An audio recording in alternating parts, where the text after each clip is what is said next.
नमो नमः। शास्त्रीय तृतीय वर्ष के छात्र हैं, उनकी कक्षा पिछले 2-3 दिन से नहीं हो पा रही है।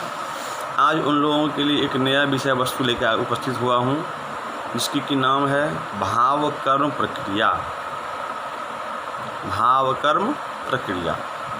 तो भाव कर्म प्रक्रिया में सूत्र आता है भाव कर्मणो, वार्तिक है भावे कर्मणि च धातोर्लस्यांत आत्मने पदम।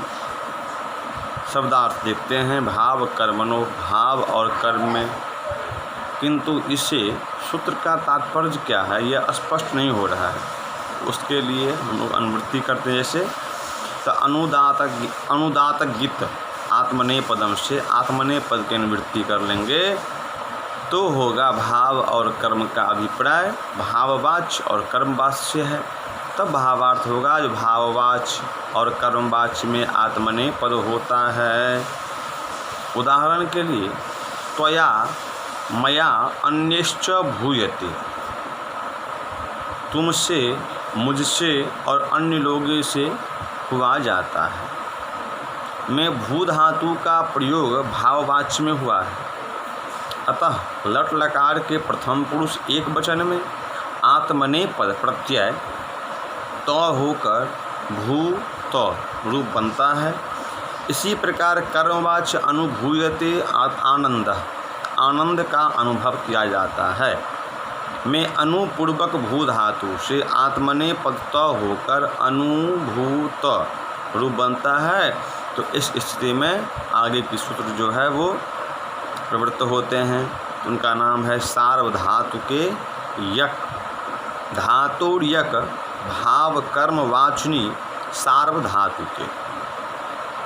भाव क्रिया साच भावार्थ लकारे ना नुद्यते नुद्यते युष्मद अस्मद्भ्याम समानाधिकरणकरण्याभावात् प्रथमः पुरुषः तिङ्गवाच्य क्रियाया अद्रव्य रूपत्वेन द्वित्वाद प्रतीतेर्न द्विवचनादि, किंतु एक वचन में वोत्सर्गतः त्वया मया अन्यश्च भूयते बभूवे। शब्दार्थ जो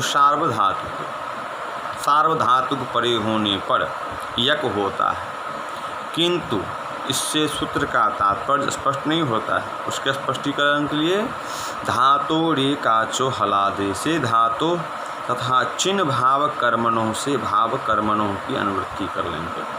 तो भाव कर्मणों का अन्वय सूत्रस्थ सार्वधातुकों से होता है। तो इस प्रकार सूत्र का भावार्थ होगा जो भाव और कर्मवाची सार्वधातुक परे होने पर धातु के बाद यक होता है। उदाहरण के लिए भूत में भाववाची सार्वधातुक तो परे होने के कारण प्रकृत सूत्र से धातु भू के बाद यक य होकर भूयत्व रूप बनता है।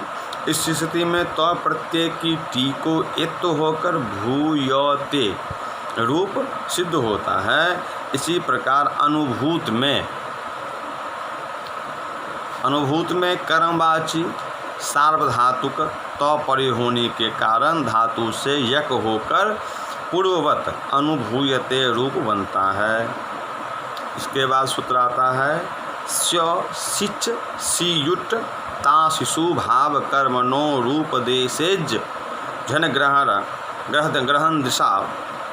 दिशाम वा चिन्वदिच्च उपदेशे योच तदन्तानां हनादीनां च चेनी वांकार्यं वा स्यात् स्यादिषु भाव कर्मणोः गम्यमानयो स्यादीनामिडागमश्च चिन्वद भावपक्षे अयमिट चिन्वद भावाद् वृद्धि भाविता भविता भाविष्यते भविष्यति भूयताम अभूयत भूयेत भाविशिष्ट भविशिष्ट। शब्दार्थ देख लेते हैं। सूत्र तो पूर्ण लग रहा है। शब्दार्थ भाव कर्मणो, भाव और कर्म विषयक। स्य ताशिशु, स्य सिच सियुट और ताश पड़े होने पर उपदेश में अजग्रहण दिशा में अर्थात अच हन ग्रह दिशाम, अच और हन ग्रह तथा दृश्य के स्थान पर वा अर्थात विकल्प से चिन्हवत चिन्ह के समान कार्य होते हैं। च और इट तो इट भी होता है। सूत्रस्थ षष्ट्यंत अच अधिकार सूत्र अंगस्य का विशेषण है, जो कहता है,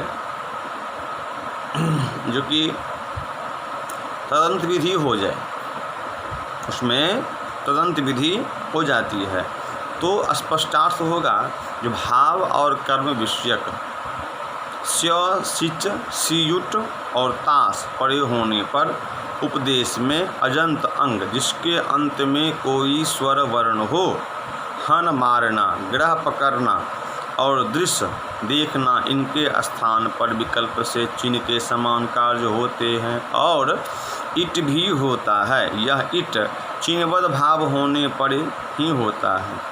यह स्य सिच आदि प्रत्ययों को ही होती है और उन्हीं का अद्यावयव बनता है। जैसे सूत्र दो कार्य करता है। पहला है स्य आदि को इडागम, दूसरा का कार्य है चिन्हबद्ध भाव।